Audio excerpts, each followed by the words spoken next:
The views and comments expressed on the following radio program by its hosts and their guests do not necessarily reflect the views of rmconair.com or its affiliates. Listener discretion is advised.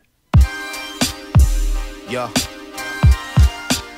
New Tigolo, new Tigolo, new Tigolo, new Tigolo. 4:30. 7:30. 2:15. Hey yo, don't need a new style. Being dope is always in fashion. Beast to the West Coast, montage fashion. Everything's in-house, don't need a mansion. Doper than the last one. 4:30.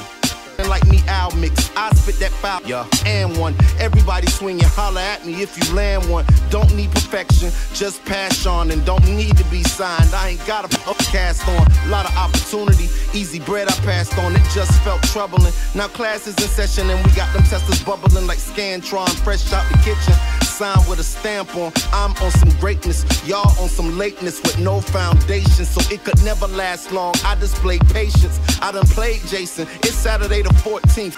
You got a mask on. Come on. Pushing me to the brink. A stagger in my footsteps and I don't even drink. It's so much on my mind, dog, and I can't even think. It feels like everything is falling down.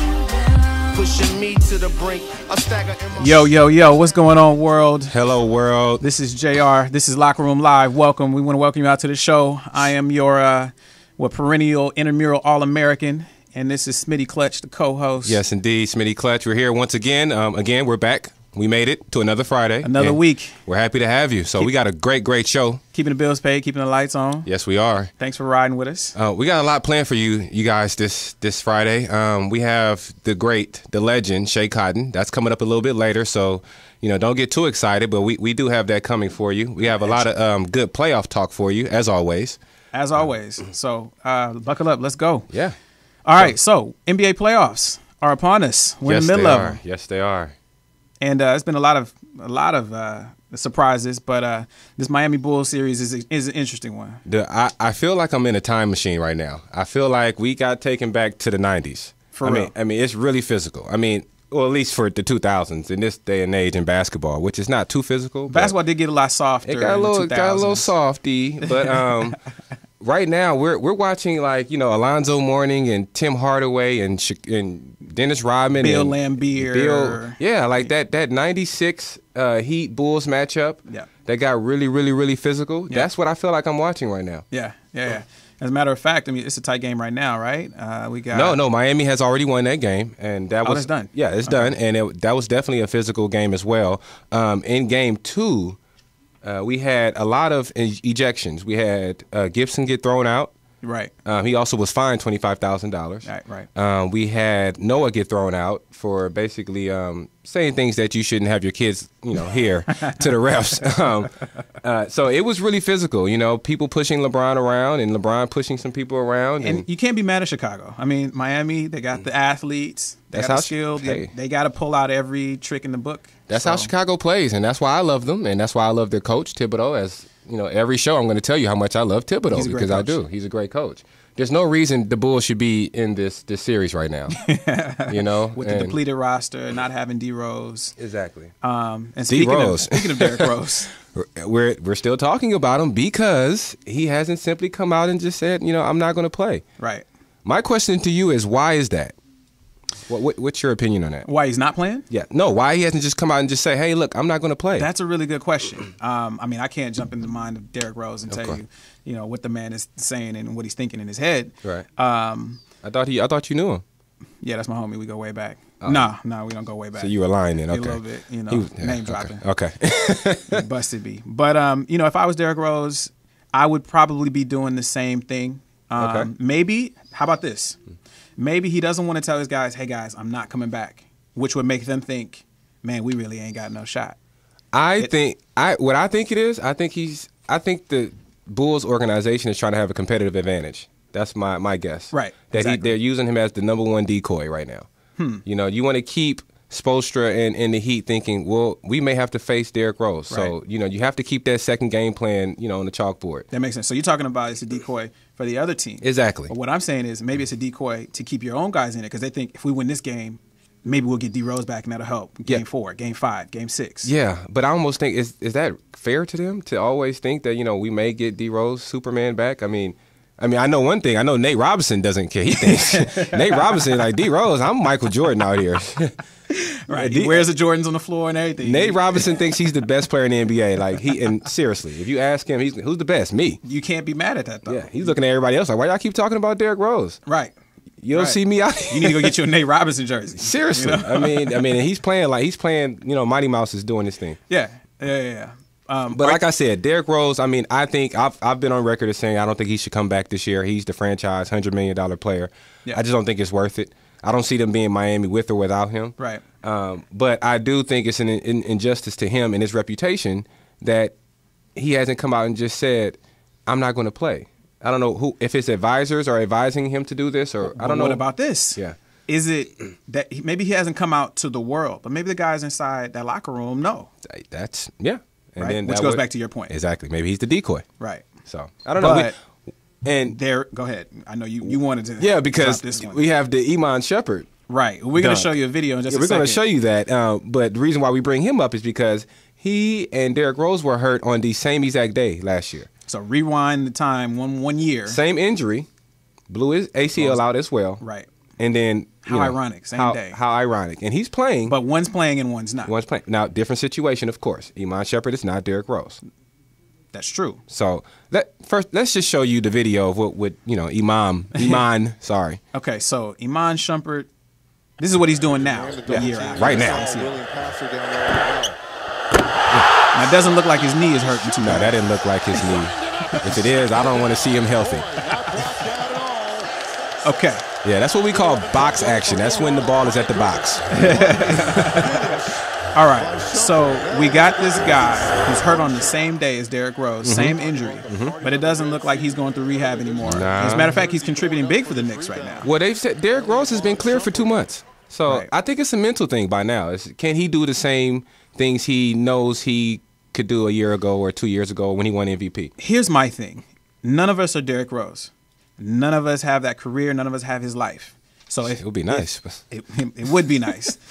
But it's his body. Right. And He he's knows gotta his take own care of body. His body. And I hear all these people talking about it's selfish of him and he should come back. We got Shumpert out here and D Rose is not out here. Yeah. But at the end of the day, he wants to live a long life. He wants to play a long career. He wants to continue making money, I'm sure. And to me, it's still not worth it. If you're not 100%, you sit out. Well, That's I'm not 100% today. I got a little cold. I'm out here. I'm pushing through it, D Rose. Yeah, you got to push through it, bro. I'm a trooper. But look, I love D Rose. That's my guy, and I just wish everybody would stay off his back. I mean, He gives to charity. I mean, come on, give him a break. Yeah. He's a good guy. he is a good guy. I like him. I mean, he's quiet. He's humble. I think he's making the right decision. I just wish they would come out and just say it. But maybe there's stuff we don't know. There's reasons. Yeah. So anyway, the other series, The other important series that matters. yeah. Dub Nation. Dub Stand Nation. up. I mean, you can go ahead and talk. I just want the world to understand. Okay, he's gonna put his hat on. I brought props. All right, so nobody expected the Golden State Warriors to be in the second round of the playoffs, probably except for us two. It's a little cold in here. It's raining in here. How I look, world. It's been raining threes in the Bay Area. Yes. As of late. But as we've talked about the last couple of weeks, we've expected this. We knew that Golden State had the firepower to compete. Yes. Now, did we know that they had the type of firepower that would beat a very good and experienced Spurs team? Yes. I picked the Warriors in 6, just like I did against Denver. You can go check the website out. You can check the tweets out for proof. I call myself Nostradamus. Right. Now, the reason why I say this is because matchups. The NBA is a game of matchups, and I was hoping that Mark Jackson would put Klay Thompson on Tony Parker. Yeah. And that's exactly what he did. Yeah. It made me laugh throughout the whole season when NBA analysts would say Klay Thompson was bad defensively. I didn't understand where that came from. I don't know if it was because he's a little thin or he's from Washington or played that way. I don't know what that was about, because when I watched the guy play, he seemed like a young player who could get stronger, who could learn rotations better, and he would sometimes lose his way defensively. But I think that's the issue. Yeah. His post defense. You see him getting posted up by Kobe Bryant. Of course. Well, he's a second-year player. Show me a second-year player besides probably Kawhi Leonard that can deal with post players like Kobe Bryant. Sure. But what I did see is quick lateral movements, good feet, and his ability to guard point guards. Right. Chris Paul gave him problems. Tony Parker is giving him problems. Right. I've seen him guard Mike Conley. I knew he would be a problem, especially the way Tony Parker plays. Yeah. He likes to get into the paint, shoot those floaters. You can't do that against 6'7". Right. You know, and 6'7" that can stay in front of you. So, and Tony Parker, make no doubt about it, he is the head of that team. Which is why Cephalosha is a great defender, kind of the same style Scottie Pippen back in the day. Yes. They Even put him on the Cephalosha small doesn't have the feet that That's Clay true. does. That's true. He even as good as Cephalosha is, he doesn't have the quick feet that Clay does. I agree. And it gets overshadowed by his great stroke, his good shooting ability. Yeah. So once I saw Mark Jackson go with that strategy, it was clear to me that we have a chance. All we need to Bogut is to do. Well, I'm saying we. Sorry, world. The Warriors. I lost my way a little bit. Trying not to be biased. Bogut needs to neutralize Tim Duncan. That's easier said than done. Tim Duncan had a very good game last game, but still. Yeah. I don't think he nor Ginobili can beat them by themselves. It has to be Tony Parker. Definitely. Yeah. Definitely. And with the Splash Brothers shooting the way they are. They're shooting crazy. Well, first of all, the entire team, before we start talking about the shooters, this Warriors team had not won in San Antonio since 1997. Yeah, that's another funny stat to me. That's ridiculous. Well, it's ridiculous. You might as well not even come anymore. But is it relevant? Let's see. Stephen Curry was 9 years old. Right. Klay Thompson was 7. Harrison Barnes was 5. So it's like, you're telling these guys, yeah, we haven't won here since 97. They're like, whatever. I was in elementary school. Right. Let's go play in San Antonio and get a win. Right. But this mentality that the San Antonio Spurs are the big brother and the Golden State Warriors are the little brother. I don't think those young guys respect that at all. Obviously, they don't. They bounce back from game one. And now let's give the Spurs some credit. Game one, that comeback, that's why they're the Spurs. That's experience. That's experience. Poise. All right, it's getting a little hot. I'm going to take my word. You guys get the point by now. But yeah, the lights out shooting from these guys, Curry, Thompson. Yeah. I mean, everybody's talking about, oh, these guys are great. Where did they come from? They've been shooting like this all year. All year. Now, in game one, the Spurs shot the ball great from three-point range, 50%. Right. And that tells you. And that tells you a lot. How great they really shoot. Exactly. But followed up with game two, I think they shot 23% from three-point range, 38% from the field. So it's hard to bounce back when you shoot that bad from the field in game two. Absolutely. Curry had an off game. I think he was 6 for 15, somewhere around there. Off game. Sure. But, of course, Klay Thompson picked up. Game. Yeah, had a big game. Yeah. 8 for 9, three-point range. He almost tied the record for three-pointers in the NBA playoffs. 34 points, right? 34 points, 29 in the first half. So he really carried them, not to mention doing all of this while playing great defense on Tony Parker. Right. To me, that's most important. Right. I mean, the shot's going to come and go. But when you play defense on a future Hall of Famer, and you can slow him down, that's when you can upset. That's big. That's big. They're playing now. We'll see if the Warriors can get another win or if the Spurs will, have that champion resolve. So, with what we've seen over the last two games, all the focus being on Steph Curry, Klay Thompson, even Harrison Barnes. He's playing like he's older than he is. Right. But then you look further down the depth chart, or the roster, if you will. You look at that 4 spot, you look at that 5 spot. We've already established that you can't get rid of Steph Curry, right? He's not going anywhere probably for a long time. Even Klay Thompson, too. Right.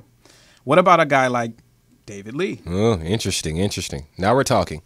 Because everyone thought when he went down with the hip flexor tear that, okay, it's the beginning of the end for the Golden State Warriors. Right. It's not what's played out. No. What do you think about that? I have a hate-love relationship or love-hate with David Lee. You have a relationship with David Lee? Slow down. As a fan, I love his game.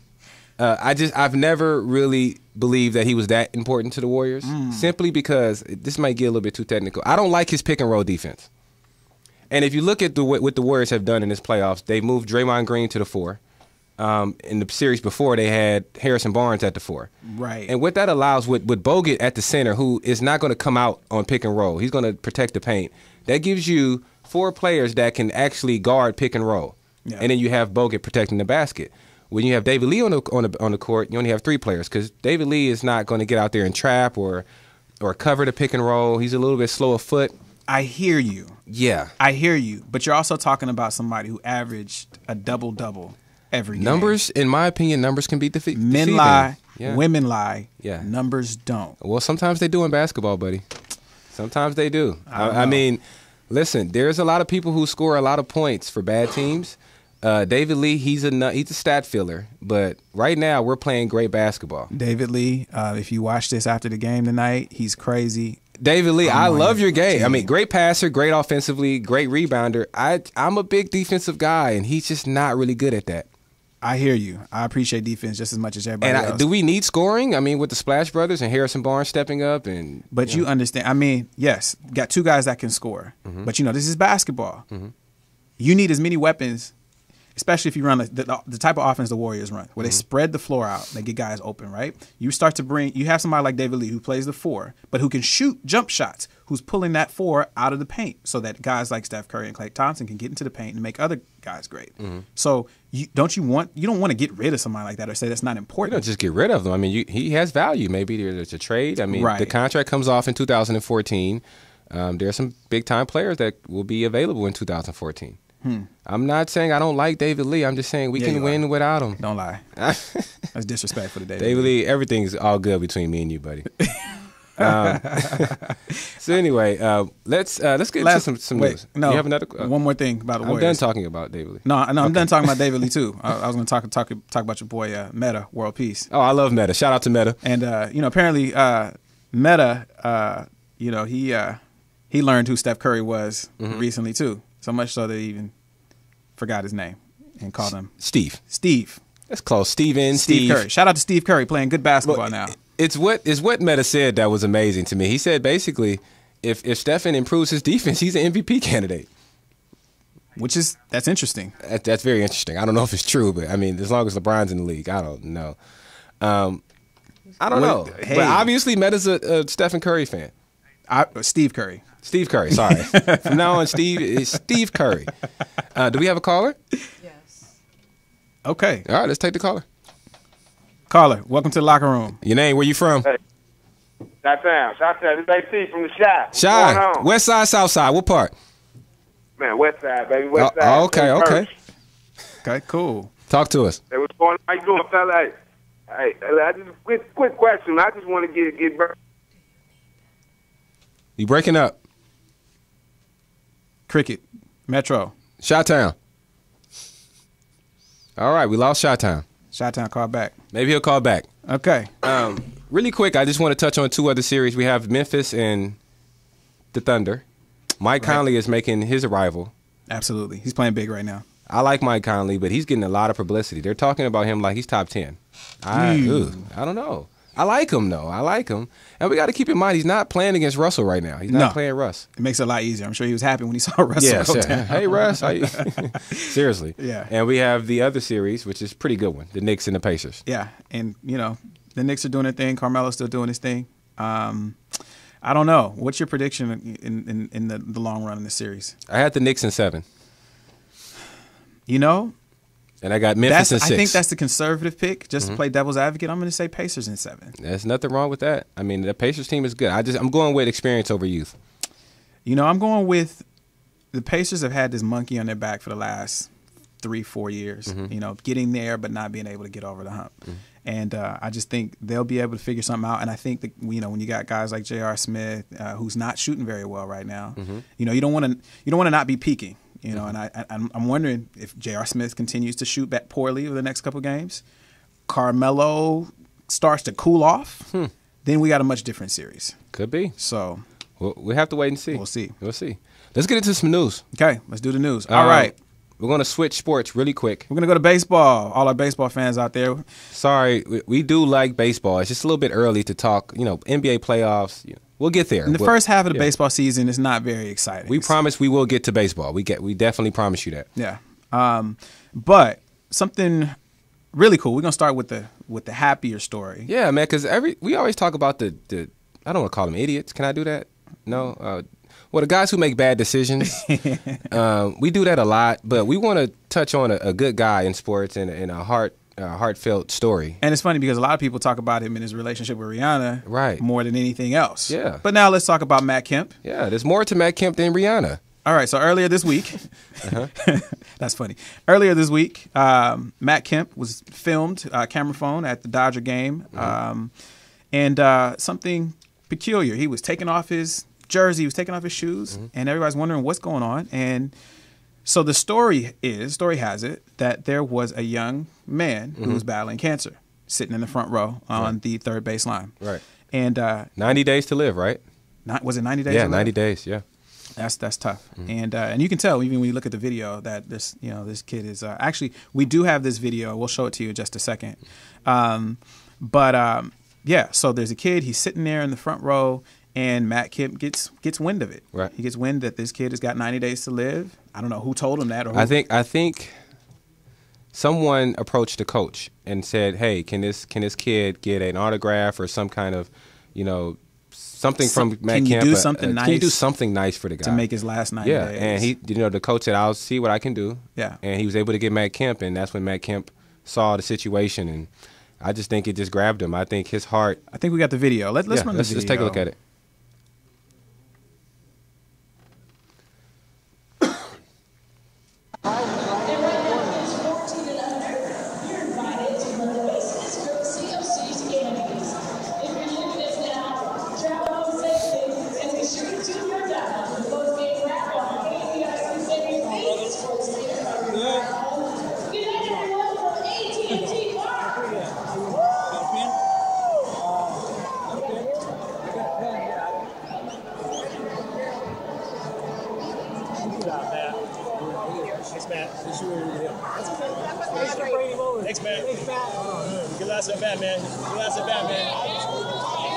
Oh shit. Beast mode, baby! Beast mode, man!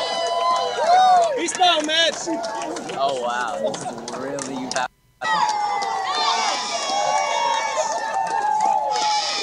You're a boss. Thanks, Matt. Thanks, Jim. Thanks, Matt. Thanks, Matt. How you like that, Josh? Wow. That's big. So I've seen That's guys, a really good look right there. give away your jersey. Yeah. High five to the kid. Everything. Pat him on the head. Good luck. But to take off your jersey, first of all, to sign the ball. Yeah. Any kid would love to have a professional athlete sign a baseball and hand it to him. First of all, shake his hand. Right. Let alone sign the ball. Then he gives him the ball. Then he takes off his jersey. Here's a jersey. Now this is authentic. You don't buy this. No, this is the Champs. jersey. Right. Right. You didn't get that from China. Then gives him, what, he take off his shoes? Yeah. Then he takes His off cleats, his his cleats, cleats, right? So if that's not a symbol or a gesture of, hey, I'm really down for you, I'm going to give you the shoes. I don't even need shoes to walk back to the clubhouse. Right. I give you everything that I got right now. Yeah. That's a huge statement. I think that says a lot about Matt Kemp and who he is as a person. I mean, I don't know the guy personally, but that right there says a lot to me. Shout out to Matt Kemp. Shout out to Matt Kemp, man. For every homer he hits, I think that's where he'll go down. That's his legacy right there. Yeah. That's part of it, at least. And so now people know him from a lot more than just Rihanna. And homers. Yeah, right. Yeah, or that he hit a homer with Rihanna. But anyway. All right, so let's move on to something a little bit more funny. Shaquille O'Neal is back in the news. Big Shaq Diesel, Kazam. Can you dig it? Can you dig it? The Big Superman, all the Aristotle. nicknames, the Big Aristotle. He apparently had a little run-in or a little disagreement with Kendrick Perkins. Which is interesting because when's the last time Shaq played basketball? Against Kendrick Perkins. But how many years ago was that? I don't know. I mean, he It's played 2-3 though. years ago. I mean, I don't know. Don't disrespect Shaq now. That's Hey, a legend. I'm a Shaq fan. All right, because I love the Diesel. Right. But we have a video for this guy too. Yeah, apparently he had a few little verbal jabs to send Kendrick Perkins' way Through Twitter. through Twitter. No, Right? I think he's Kendrick sent him through Twitter. yeah, and Shaq did it on live TV on NBA. You probably TV. don't want to disrespect a guy with the mic. No, not when he's on NBA on NBA TNT. Yeah, I think he has a little bit bigger platform to get his point across. Right. So let's take a look at this video. It's pretty funny. From earlier this week, right? Yeah. What more can he do? I agree with The you on guy that. shot 50%. I need more out of Serge, and I need more. I know out that, I but- need but- more but out of don't- the great Kendrick Perkins. But I'm saying, Kendrick Perkins dominated tonight. 4 points. I won't talk about myself, Kendrick. I just talk about you. You dominated tonight. hey, listen. But I but need I'm- more out of Serge and Kendrick. But I'm telling you, 5 rebounds and what? What else you have? come on, man. Leave that. Nah, That's, hey. that's Texas, man. Leave Texas. Hey, come on, 5 rebounds. Y'all and got a 6 Twitter rebounds. beef going on now? No, he just said I talk about myself too much, so I'm gonna talk about him. I need more, Kendrick. 5 rebounds. Serge, 6 rebounds. I need more. I agree with that, but if they can't score, He talks about himself too much. no, I agree. That y'all can't be having no Twitter beefs on me here. I don't have beef. I speak from facts. I was a Okay. bad man. What you want me to say? But seriously, I I was think. a bad man. Hey, listen, Do the Memphis Grizzlies represent the West then? I'm on right now. God, because that's the way I hear it. I told always you. know I've been around you long enough to read into your comments. Listen, right now, I got the Memphis Grizzlies, and I've been saying this for a while. They, to me, are the favorite in the West. I'm going with OKC once the great Kendrick Perkins steps his game up. You got OKC not only beating Memphis. I can't believe y'all got Twitter beef going on TNT. You got no beef. The Twitter battle. We call it, Matt, it's not a battle, it's a beef. We're black folks. We call it beef. We don't call it battle. I'm going to go with battle. You never been in the hood before? We don't ever say, let's battle. We said, dude, I got a beef with you. You know, rappers, we have beefs. Yeah. Shaq's a rapper. I don't have any beefs or battle with anybody, so. Oh, yeah, you do. But if it's on Twitter, to me, it's no, a yeah, you do. Skip Bayless was coming at your rack about a week ago.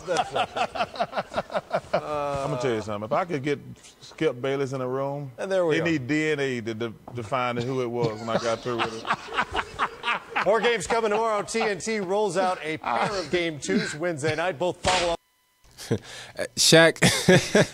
Shaq went in for overkill right there. He would not stop. He was upset. He was upset. He was a little hot.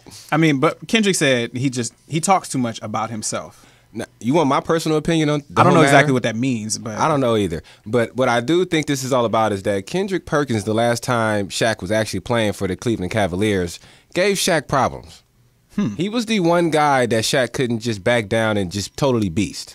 I don't think Shaq forgot that. So Shaq's carrying that around with him. I think he's carrying that baggage. Interesting. On the 7-foot frame. Wow. That's my opinion. Now, I mean, obviously, if Shaq was in his prime, he would have dominated Kendrick Perkins. Of course. But that's not the case. Facts are facts. But then, facts are facts, and stats are stats, and Kendrick Perkins had 5 rebounds. Was it 4 points? And like Shaq said, I was a bad man, so I think he wins that regardless, period. You know, there's no argument there. Definitely. So, yeah, we thought that was funny. But anyway, let's get into some more basketball. Let's talk about another superstar, CP3. Well, let's talk about the Clippers organization in general, because there's a lot of things that are going to be happening over this offseason. Well, let's talk about the organization with or without CP3. Exactly. The main thing is, does Chris Paul come back? It's a good question. He's a free agent, right? He Yeah. pretty much is one of the premier point guards in the league. The premier point guard. Is there anybody who you think is better than Chris Paul? No, not in my opinion, no. Not even Steph Curry? No. Okay. Just thought I'd check, you know. And I don't know how is Chris Paul so athletic? Like, he doesn't have any muscle definition. Like, he just has a body, you know? It's like, dude. He don't get tired. He don't get tired or nothing. It's like he does not work out. Like, he just eats Frito-Lays all day and just stops out there and balls. Just 20 and 10 every. Yeah. I don't know. He's Superman. I like the guy. He's not tall either, man. I've seen him in person. He's like an inch or so taller, about 6 feet. And he's playing with the Giants. But anyway, yeah, is he coming back? He's got the league at his fingertips. Yeah. My thing is, I do think he'll be back with the Clippers for 2 reasons. You got to look at his options when you decide if a player is going to be back with that team. And the only options I see him possibly playing for are the Atlanta Hawks and maybe the Houston Rockets. Atlanta Hawks, because Danny Ferry, great GM out there in Atlanta, has done a great job of clearing a lot of cap space. Yeah. They're going to have 4 players under contract next year. Lou Williams, Al Horford, what's the other guys? Who else on the team? Doesn't matter. Lou Williams, Al Horford. Josh Smith. No, Josh Smith is coming off the books. He's not going to be. He's a free agent. Okay. They're going to have possibly Dwight Howard. Ooh. Yeah. Oh, they have the young guy, John Jenkins. John Jenkins, the young rookie, the sharpshooter. Okay. Jeff Teague. That's right. Jeff Teague is still But the ones that matter are Al Horford and Lou Williams. Sure. In Lou Williams, you have one of the best 6-man explosive scorers. Al Horford, you have a great power forward. Absolutely. And if you can team up, if you can get Dwight Howard, who is from Atlanta or the Georgia area, right, and you can get him to come along with Chris Paul, now you're looking at a strong nucleus of Al Horford, Dwight Howard, and Chris Paul. I mean, that's possible. And that's a better team, in my opinion, than this Clippers team, because you have 3 good players instead of 2 with Blake Griffin and Chris Paul. Or Houston Rockets. Okay. That would be interesting. That would be interesting because how are they going to share the ball? I was going to say, James Harden and Chris Paul, I don't see that happening. You look at the offense the Houston runs right now with James Harden. They run a spread off. They spread everybody, and they go pick and roll up high with James Harden. Yeah. That's Chris Paul's play. Right, exactly. So can James Harden play off the ball, be a spot-up shooter? Not necessarily all the time a spot-up shooter, but He's not going to have the ball in his hands like he does now, put it that way. And I don't know if that works to their advantage or not. Right. You look at Kobe and Nash, we thought that would work out. Kobe said, no, give me my ball back. Right. And that was that. And he, relegated Steve Nash to a 6'3" shooting guard. Right. Basically. Right. So, but I think if the Clippers do decide to, if Chris Paul decides to stay a Clipper, he's not just going to stay a Clipper, but he's going to have some demands that he's going to have. Because you have to get another scorer other than Chris Paul. The whole offense ran through Chris Paul. If he didn't touch the ball, they weren't scoring. Yeah. Because Jamal Crawford, most of the time, he's on the bench. Yeah. And that's the problem. I mean, if Chris Paul stays. So it's Chris Paul and who Chris Paul wants. The core of the Clippers team is going to take up all the salary cap. Right. You're going to have Chris Paul possibly he's going to go for 5 years, $107 million. That's another reason why I think he stays, because he can get an extra year. If he stays with the Clippers, he can get 5 years, $107 million. Yeah. Any other team, he can't get more than 4. Right. That's $20 million a year. You have him at 20. You have Blake Griffin at 15 or 16. Right. You have Jamal Crawford at 5. And you have Caron Butler making 8. That's a lot, yeah. And you have DeAndre Jordan making 10. So you're already almost at the salary cap, which will probably be somewhere around $60 million next year. That's your team. And you don't have a bench. You can't go out and get another scorer. So the question is, does Chris Paul think this core nucleus team right now can win a championship? They just got put out by Memphis. And I think Chris Paul he's that type of guy that he's bothered that they left the playoffs so early. You saw he went forearm shivered Gasol, and I'm out of here. Right. He was upset. I don't like losing. He's upset. And that's my problem with the Clippers. He's the smallest guy, but it seems like he's the feistiest. He's the toughest. Right. He's the one he's got the biggest heart out there. Yeah. I mean, I don't know. Yeah. I think we got a caller, though. Caller, welcome to the locker room. How you doing? Hey, say your name. Where you from? Going on, it's AT, man. I got disconnected. Oh, Chi-Town, West Side Chi. Okay, we happy through the tunnel, man. I had to go through the tunnel. They called me on Lower Wacker. Hey, man. All right. I hope you got a headpiece or something. Don't get no tickets. Yeah, don't get no tickets. You're not drinking, are you? Oh, okay. Let's not address that. So what's going on? But look, I'm trying to get still trying to see how you feel about Chicago, man. How you feel about Nate Robinson, man? He's talking about guards and everything like that. Oh, we love Nate. How do you feel about Nate? You a Chicago fan. We love Nate. We loved him when he was with the Warriors. Sort of. Nate makes me nervous. Nate makes me nervous. Why he make you nervous? Yeah. Why he make you nervous, Chi-Town? He put up 7 points tonight. Oh, yeah. Yeah? That's Nate. That's a little bit. Yeah. I think I know what you mean, man. Nate can win it or lose it. For you. Man, that's what I'm saying. Like, you guys out there, you tell me how you feel about Nate. That's what I'm saying. Yeah, that's how we pretty much feel about Nate, man. Well, I like Nate because he always plays bigger than what's expected of him. He plays bigger than his size, So we appreciate that about Nate. But he will shoot you out of a game. He can shoot you out of a game. Absolutely. So, I mean, I think that's what I'm saying.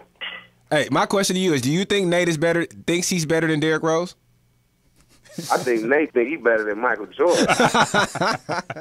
Nate think he the GOAT. Right. The greatest, right? So, I mean, that's what I'm saying. I don't think nobody can tell Nate nothing less. So you out there in the shot, like how does the shot taking their prodigal son, Derrick Rose, man? What's his rep holding up like out there? Oh man, it's the feeling for D Rose right now is cold as the weather gets. Oh man, that's windy. It's total disappointment right now. That's what I'm saying. Like that's what I'm saying. We got this golden cow right now. You know what I mean? And Nate, but. D Rose is so disappointed. It's so disappointing because it's like, man, they just should have told him, look, he gonna sit out. Right. Saw that little, that hope every game, and in the end, I think it's just to sell tickets. Yeah. Oh, that's a good point. That's a good point. Yeah, to return. Yeah, that's a great point. Hey, well, that could be it. Well, we appreciate your call, Chi-Town, man. Make sure you call back in and put that bottle down. Oh, yeah, no doubt. It's Friday night, baby. We gonna chill out. I'm headed to my destination now, so we pulling up. All right. So go ahead. Go get Nate to party with you. All right, no doubt. Thanks for calling in, man. Oh, man, all the time. It's all good. All right, now. All right. So that was a good caller. That was funny. So we ready for breaking? Yeah, let's take a quick break. We got a lot of stuff to get to in the second half. And coming back, when we get back, we're going to have the Shea Cotton. And if you don't know, you will know. If you don't know, now you know. All right.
Yo, welcome back to Locker Room Live. Hello again, world. This is JR, that's Smitty Clutch. You can follow us. I am John Reed at Twitter. At Smitty Clutch.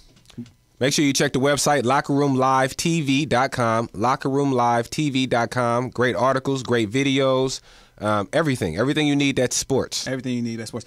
And we want to shout out some special sponsors today. We got Body Armor.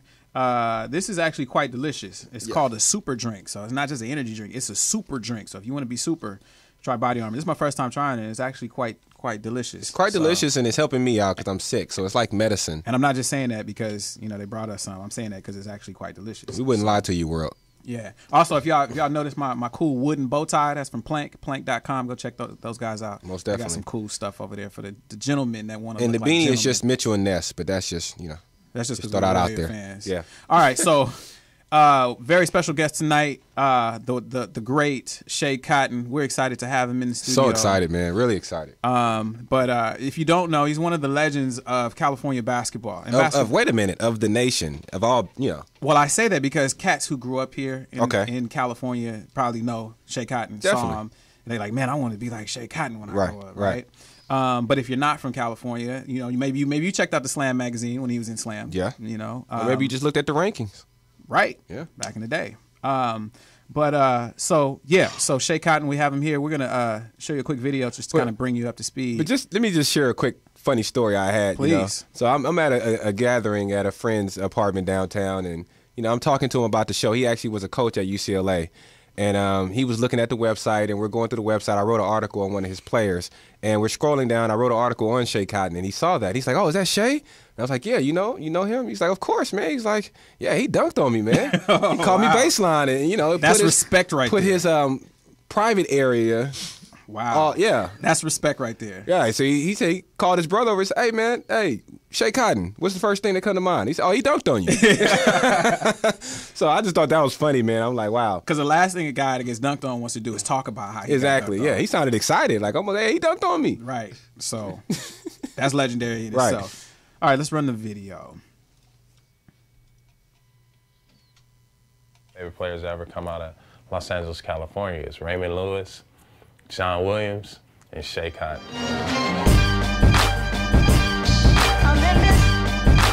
Growing up, Shea Cotton was the ultimate ball player at our age bracket. I remember, getting ready and knowing that I was going to go watch Shea Cotton that night. Shea Cotton with the finish. Cotton on the drive. Cotton with a big slam. But I think he had the potential to be like one of the greatest to ever play the game. And from the time that he was in 7th, 8th, 9th grade, he was the #1 player in the country, no matter what class he was in. Cotton for the slam. Shea pulls up for 3. Got it.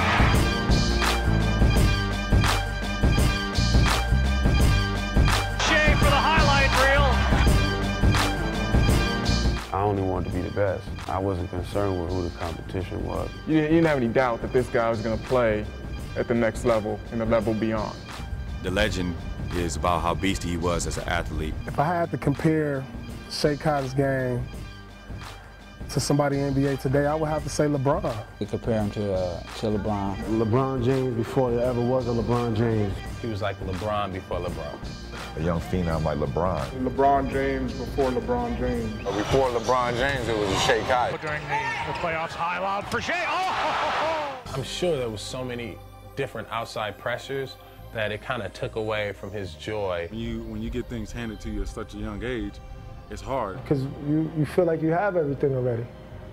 What else do I need to work for? I'm good enough. He kind of indirectly pushed everybody to become, the players that they are in the NBA. It's kind of like you just don't know what happened, how we got off the path.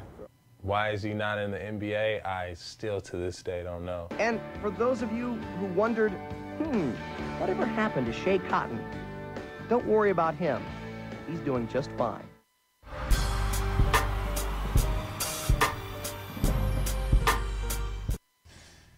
Everybody, we have the legendary Shea Cotton in the locker room. Let's give him a locker room. Thank you for coming, buddy.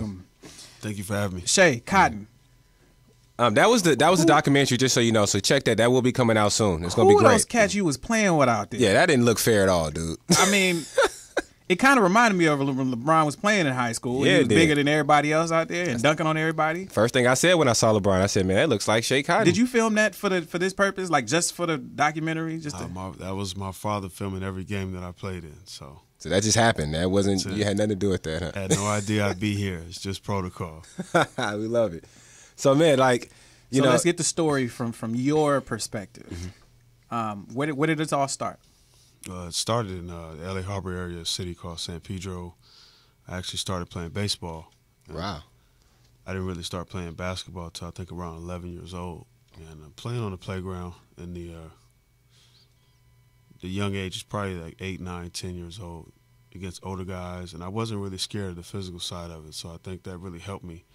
Mentally have an edge. I think a lot of kids today suffer with that, a little softer because they lack, that initiative of taking contact. And that's something that I developed at a young age, and it carried me all the way through. I think by the time I was 11, I started in the park at Peck Park, got bored with baseball, and picked the basketball up and just had a natural feel for it, had a drive, and a desire to be somebody special. Now, was there one person that introduced you to basketball? Was it like just what everybody was playing at the parks and you just kind of had friends and you just picked it up? Well, me and my brother had a close relationship, and, we kind of were playing baseball around the same time. It just kind of happened to gravitate to basketball at the same time. Your brother was a great player as well, right? Right. Yeah. He played almost 4 years in the NBA, so, he was like a driving force for me on a lot of different levels. Got it. So, from that point, at the age of 12, went into the organized basketball circuit, started with Cerritos Jaguars at Joe Perry, and then graduated to Slam and Jam, Los Angeles Slam and Jam with Izzy Washington at Victoria Park in Carson. And from that point on, it just kept escalating and started having a lot more success, playing against older guys. I was playing up. I wasn't the biggest guy on the team at that time. I was playing up probably 2 years, but I would still get minutes, and I'd play well when I get in the game, and that's what gave me that edge, that mental edge, where I didn't fear people even if they were bigger, because I was always playing up, and that that's a big difference. Now, when did you start to know, like, okay, I'm good at this sport, I can play? Like, when did people start saying, man, that's Shea Cotton, By the time ESPN came around, in my 12 years of age, Sunkist Kids and Scholastic Sports America did a couple spreads on me and started getting some national exposure and attention, and things really started gravitating and picking up at an alarming rate. So it wasn't like, oh, my jumper is getting nice. It was like ESPN came. I mean, it's a big deal when you have grown-ups like parents and stuff, really starting to kind of idolize you as a kid. And they're asking you questions that most kids wouldn't even be prepared to handle. But it was just the level of intensity I think I approached the game with, and, a sense of passion and purpose that a lot of people weren't used to showing. Right. About how tall were you at that time? 12, 13 years old. I was about 5'9". Wow. 5'10". You must have been nice, because it's not like you was just bigger than everybody. I mean, 5'9" is pretty big for a 12-year-old, but, you're not 7 feet tall. No, but that, I think it's the little things and the intangibles of a field and the cohesiveness, knowing your teammates and really seeing plays before they happen really can set you apart also. Right. Now, when did you first start to get recruited? I think I received my first letter in the 6th grade. Man.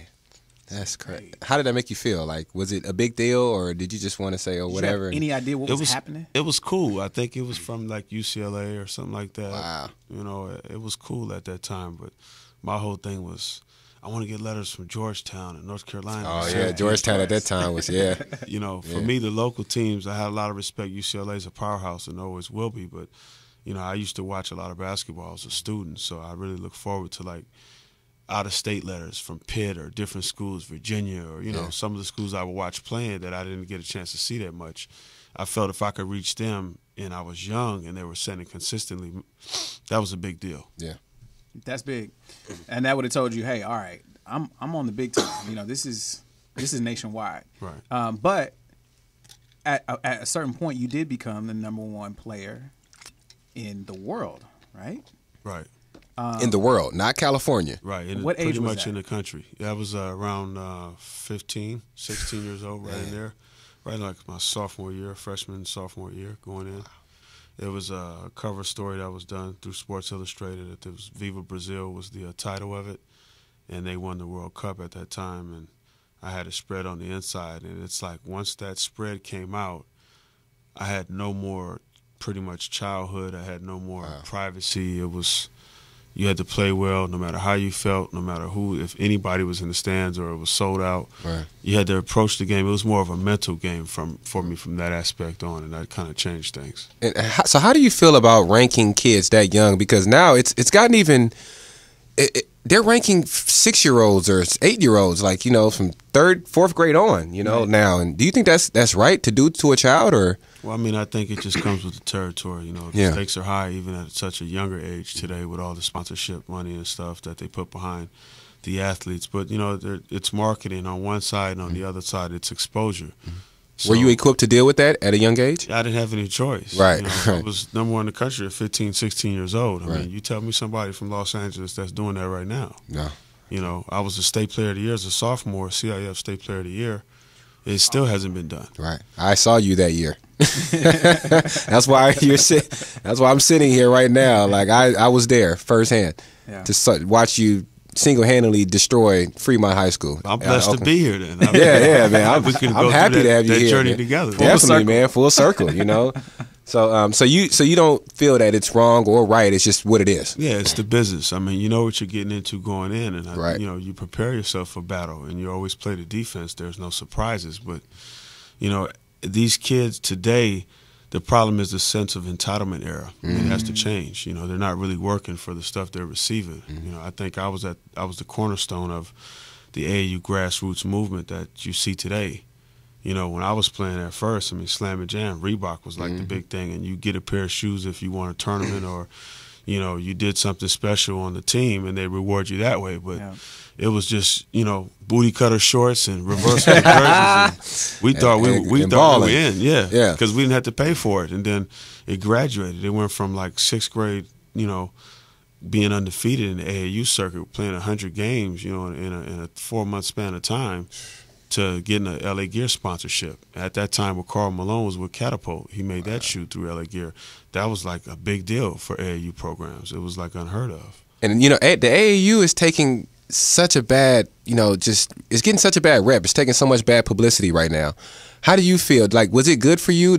Was there a good experience going through the AAU circuit, or is it just a meat grinder? Most definitely. I had a blast. I mean, you know, the pressure is what you put on yourself. I'm my own worst critic. So, you know, what the reporters wrote, it would kind of drive me. It would have me burning. Oh, you don't believe in me. Well, now I'm going to go out and show you, because I didn't really feel like playing tonight, but you gave me that little nudge that I needed. You know, it's different today. Right. But they say, today they say the coaches are paying these kids, or you have other scouts or people affiliated with different schools paying these kids, and, you know, getting to their mind and just kind of taking away the fun and the love of the game. Did you see any of that when you were? It was going on back then too. You know, I'm not here to put anybody out there. You know, but the thing is this: I made sacrifices. You know, I wanted to be great. Right. You have to dare to be great. Then you have to work to be great. Right. You know, you have to believe in yourself when no one else does, and you don't see a lot of that. Listen to that. So now take us through the high school career. You're out of AAU. You're, you know, player of the year as a sophomore, #1 player in the nation. Now, what came next on the timeline? Well, there was a tough situation had to be made. I was at Mater Dei at the time, and I had to leave due to financial reasons with my father's work, and we had to make a change. So it was a tough decision that had to be made, but nonetheless, it went back to just believing in myself and my ability, and that no matter where I landed as far as the school is concerned, I would be successful. And I would get to that university of choice and be able to, you know, make a presence and show my blessings, my gifts. So it was tough, you know, because you developed a certain camaraderie with my teammates at Mater Dei, and then certain people that I was close to, my coach, Gary McKnight, and Tom Lewis, and some other people. But it's all a part of my life. I mean, it's like I was destined to go through these experiences. So it's an interesting walk right now. Nice. So after you finish high school, you go on. I finished at St. John Bosco. I transferred after my sophomore year, went in there and played well. We were ranked top 25 in the country at a point where that was like not even under the radar for them before that. Right. And had some good experiences, but I suffered an injury to my shoulder going into my junior summer. Okay. playing against Lamar Odom's Long Island Panthers team. Who won that matchup? I believe they did. Okay. Yeah. I meant between you and Lamar. Well, he wasn't really guarding me, so I guess okay. Yeah, he was smart. How much? How much did you have that game? I think I finished before I was injured. I had around 37 or 38. Before you was injured. Before that, and we still had probably like 10 minutes to play left. Wow. So, and he was pretty good in high school, I hear. Yeah. He's a lefty. Special. Yeah, very talented. Too. Could do a little bit of everything. Yeah. But those New York cats, they can't hoop like the Cali boys, huh? Oh, we still don't get our respect, though. I mean, we have the most players in the NBA, and they still won't kind of give us our credit. That's fair. Yeah, they don't show respect to California ball, but it's okay. So I got a question. So all this stuff is happening in high school. It's going well. Did it ever cross your mind? Hey, why not just go to the league straight out of high school? It did. I had those thoughts and the whispers in my head, but at that time, I really felt like, for myself and the caliber of player that I was, I wanted to go into college and show people that, everything you're reading is true and then some, and just really destroy people, at the collegiate level. So it's no question to be a lottery pick. I wasn't really in a rush. When you rush the process, you always miss kind of like the fine-tune, small print. It's important to go through the stages, and be at peace about it, but do it with a sense of, of urgency. Right. And it wasn't really big back then. I think you had, Kevin Garnett? Was he a class above you? Or? And then Kobe Bryant. And then Kobe. Yeah, I would have been, the next person in line. But the talent wasn't an issue. I'd suffered an injury, and it was more of a mental thing for me, and I wanted to be able to test myself, on a lot of different levels before I took that jump also. Okay. I think that played a big part for me to see if I could really own my opponent, at that level, before I make that jump to play against grown men, even though I was already doing it. Right. At UCLA in the summer, playing with Magic and playing against Eddie Jones when he's in his prime, Jimmy Jackson, Grant Hill, and holding my own. Where I'd walk into the gym and Magic's like, "Oh, I got Cotton." I mean, that just blew me. I'm like, wow, he wants me to run with him just during the Showtime era. So, everything happens for a reason. Right. Who's the best player you played against during that? You mentioned Kobe. You mentioned Magic and KG. Paul Pierce, Kevin Garnett, Kobe Bryant, Stephon Marbury, guys that were special to me that truly stood out. A guy that didn't make it, I don't know what he's doing today. I often think about him. He was a hell of a talent. Esteban Weaver out of Columbus, Ohio. I hope. Didn't he have braids? Well. I think I feel like I haven't seen him in years. But I mean he was special at that time. He was 6'5" point guard, could do a little bit of everything. So there's guys that I felt slipped through the cracks either from their own decision making or by the hand of somebody else. Yeah. Okay. So after high school, you decided to go to UCLA, right? Correct. And so what happened from then on? Well, the process was interesting. When I was leaving high school, I was basically being recruited by pretty much every school, and I chose to go to Long Beach State because my brother was there.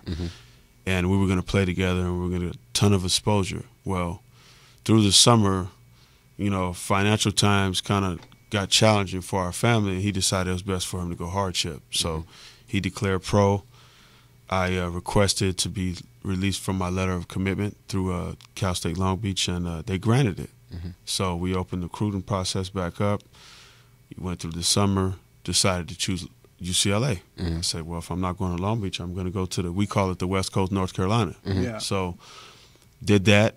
Came in with Baron Davis, Earl Watson, Billy Knight, Travis Reed. We had a great team coming in on top of the guys who had returning, and went through freshman FSP and thought everything was fine. It was, the quarter was starting, and I never forget this. I was sitting in one of my classes, and the professor walked up to me and said, "Mr. Cotton, what is this?" He had a newspaper open, and it says NC2A invalidates test score. So from that point on, I went from playing with a dynasty of a team who probably went to the Elite Eight that year, I believe, or the Sweet 16.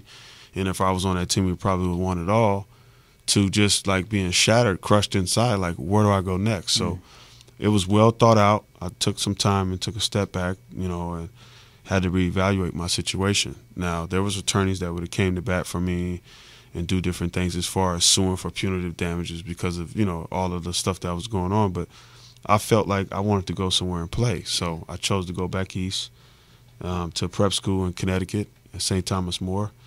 And I felt like I would be playing in the tri-state area. It'd be a good opportunity for me exposure-wise, and it wound up working out. I rolled there and did my time and, went to class and got my grades and trained and played hard. And, you know, when I was lonely and when I would get homesick and when I start feeling like I'm going to have a pity party, I'd go in the gym and work on my game when everybody else was at the club and getting a new number from the newest chick they met. You're shooting jumpers. Lab, studying, you know. So when the lights come on, they're going to know who's shining. Right. That was my mentality, and that's how I approach my life now today. Nice. I mean, you speak about today and how you approach it now. For the people that ask, what is Shea Cotton doing today, what do you say to them? Shea Cotton's doing everything in his power to make a difference and leave a legacy behind. Okay. And what are you doing to actually do that? I know you got the shirt that you're rocking right now. Right. Tell us about what you you're got doing. the clothing line. Like it's real. We got body armor. We're drinking drinks. Shea Diddy out here. Yeah, we want Shea Cotton every week, man. we want to bombard you with quality stuff. Yeah, we love it. I have a skills camp that we're doing right now, Mondays and Fridays, 6 to 9 p.m. at Laguna Beach Boys and Girls Club. That's at 1085 Laguna Canyon Road. We encourage everybody to sign up. You can go to www.trainwithshay.com to register, and to get more information, you could email us at scba78@gmail.com. We'll throw the info on the website too. Okay, definitely. And you know, I'm just doing everything in my power to make a difference. I mean, we have a skills combine coming up May 18th and 19th for the boys. The first session, the 18th, is for the younger kids, 6 to 13 years old, and the second session is strictly for high school kids on the 19th, which is Sunday. And that will be held at Tustin's High School, brand new sports pavilion they just built. Really nice. We've got drink sponsor attached, Body Armor. You know, they're doing a great job supplying the kids with product, you know, giving them a healthy alternative while getting nutrition at the same time. Shout out to Body Armor. Shout out to Body Armor. And you know, I'm working with a company now, you know, a clothing line I'm really excited about out of London. This is sick.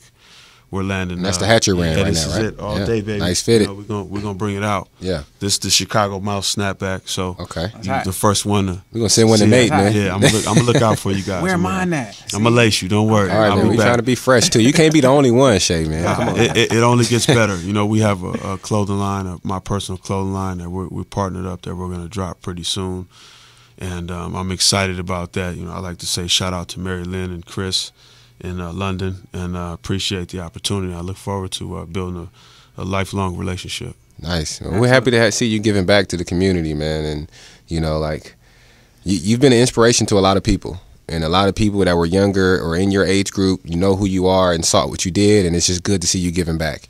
You know, and I know a lot of kids are going to see your highlights and see what you've become and aspire to be more. And there's a lot of cats out there that say, okay, I can train you, I can help you be a better player and everything. But if you can really go to Shea Cotton Basketball Academy, you learn how to be one of those cats. Right there, yeah. You know? As a matter of fact, I know you said it's for kids, but I got rec league too. I mean, can you still hook up somebody that might be a little older? We might do a men's league, a 3-on-3. We're working on it, so stay in shape. You got to show me the game. Yeah, I just want to add shout out to Caden Reinhardt too. He's a guest speaker that's coming to our combine on the 19th.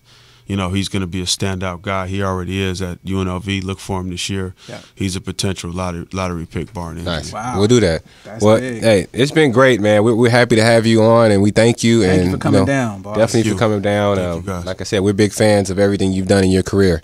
Shout out to Body Armor once again. Shout out to Body Armor. And once again, this is a wrap for Locker Room Live. And please tune in next Friday. Check the website out, Locker Room Live. Locker Room Live TV. TV.com. I am John Reed. Smitty Clutch. Holla at us. It's been great.